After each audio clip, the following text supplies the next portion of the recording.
It's been about a week since I cleaned this head surface previously, and so now that I have all my pistons in, I'm going to give it one final wipe down before I start installing my heads and my new head gasket. See how much dirt and grime I'm still pulling off? You want to make sure that surface is completely clean before putting your new head gasket on. As always, make sure you clean both surfaces before installing parts, old parts or new parts. This got dirty since I cleaned it, so I'm gonna have to get all this oil off again. The way you can tell which way these gaskets go, you have these pinholes at the top of your gasket, and they line up with that hole and that hole. And then you have this wavy part that comes out for these two holes here. That wavy part is at the front of your bank right here on the driver's side. And then you'll notice that these two holes line up with your bolt hole and your lineup dowel to put your gasket in place. And then on the other side, this curvy part right here is actually on the back side.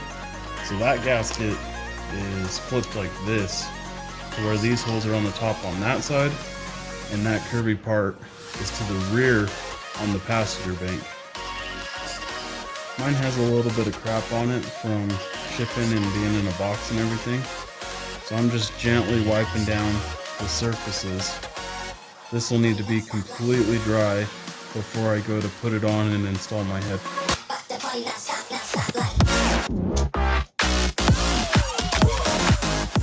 As you can see, I've got all my holes and all my water ports lining up. And we know these top holes are lined up with those ports on the bottom, and it's on the dowel pins all the way down. So that gasket's good. If you remember when we were undoing the bolts on this timing cover, that was to gain the angle in order to get our camshaft out.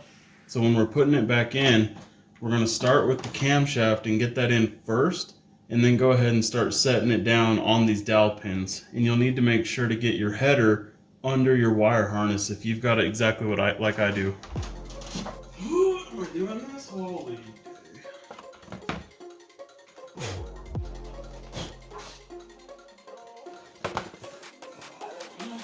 It's obviously a lot easier to lift this heavy crap with a partner, but I'm by myself, so I could just have to figure it out.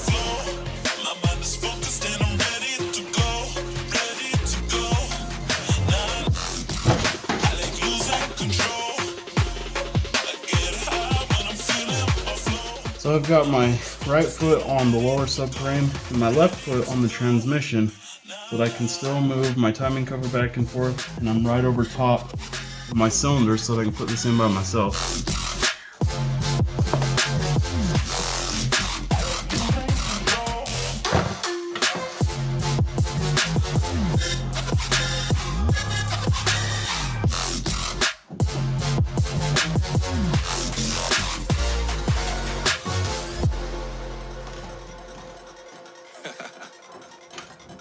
Oh yeah. Are we talking about losing control? I'm gonna show you how we lose control, baby. Come on, right there. Watch this. Look, Marty Mark. Watch the way I start up. I've been going hard, but I can go way harder. Every beat I'm on, yeah, you know that I slaughter, and I'm always looking gorgeous. So if you remember, we loosened these inner two rocker arm bolts so that the retained washer on the header bolt can get past it. So remember to pull these back out. Now when you're putting head bolts in, you always want to make sure to oil the threads. If you don't get oil on them threads, you're not going to be able to torque it to spec correctly. It's just going to give you a hard time.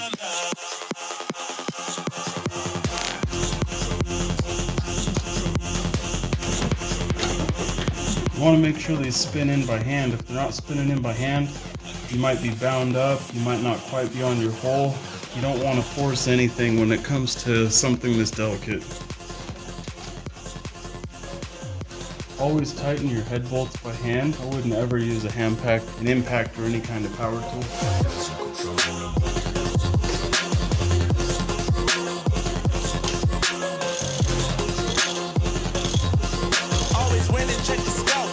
any of your bolts are giving you issue, pull them back out and make sure your threads are good.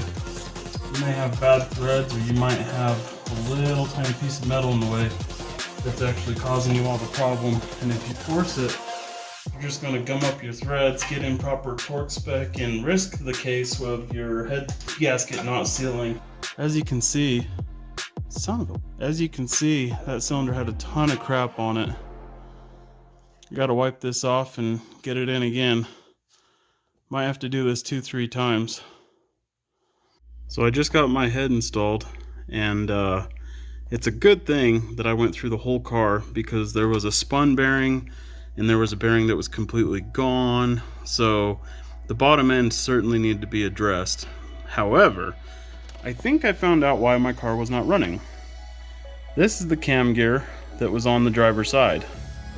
Do you see that scratchy looking area right there in the middle, right above front?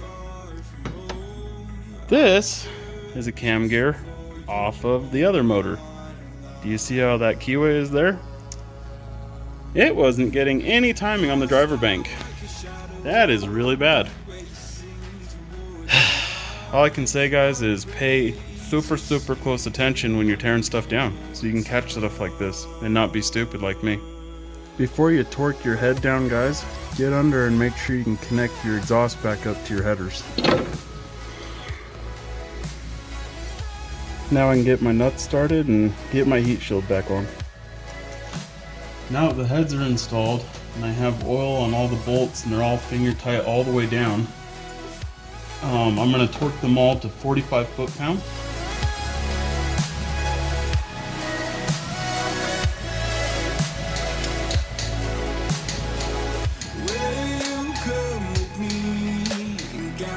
You want to do the middle 4 bolts first, and then do your top left, bottom right, bottom left, top right. That's the torque sequence you want to go in. Make sure you do both heads to 45 foot-pounds. Hope you ate your Wheaties, because step 2 and 3 are 65 foot-pounds. You do 65 foot-pounds to all of them, and then you go back and do 65 foot-pounds to all of them again one more time.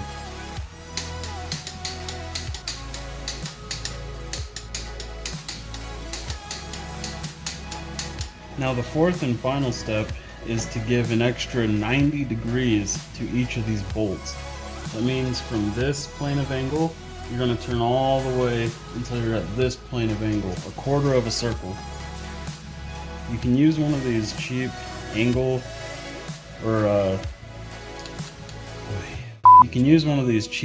doohickeys, but I find it easier just to eyeball it and get it done, other than using this.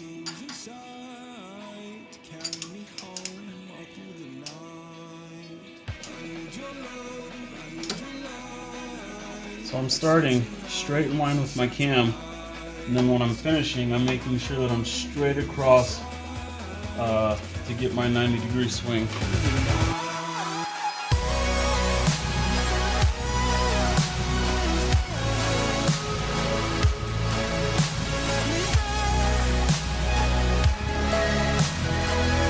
So now that I've got my gaskets replaced on my EGR tube solenoid, I'm going to make sure to get my plug back on. Good to go. Alright, when you're putting your 3 bolts back, and if you took out these large ones, which you kind of have to loosen them to tilt this forward when you're taking your valve train out, but the larger bolts that are 15 millimeter, they are 250 inch-pounds, about 20 foot-pounds, and then these smaller bolts are 105 inch-pounds. Make sure to do all of them. This 15 millimeter is 250 inch-pounds, about 20 foot-pounds. These smaller ones are all 105 inch-pounds. There's a learning curve. Yeah, I'm free falling. Can you hear me calling for you? Yeah, I'm free falling. I'ma keep on falling.